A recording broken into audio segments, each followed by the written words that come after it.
When the user body is seated, click the hip wash button on the left side of the toilet. Activate the hip washing function, which defaults to mobile cleaning.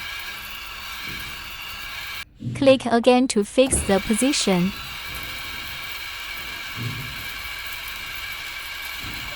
Click the Women's Wash button on the left side of the toilet.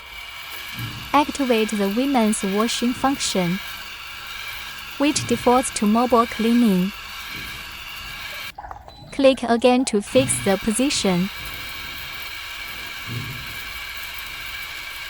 Click the Stop Flush Drying button on the left side of the toilet. Activate the drying function.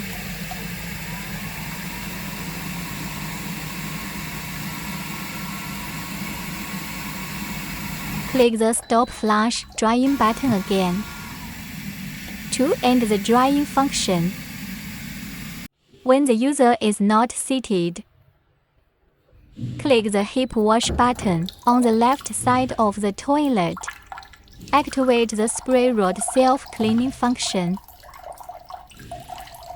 Click again to fix the position to end the self-cleaning function. Click the Stop Flush Drying button on the left side of the toilet. Start flushing.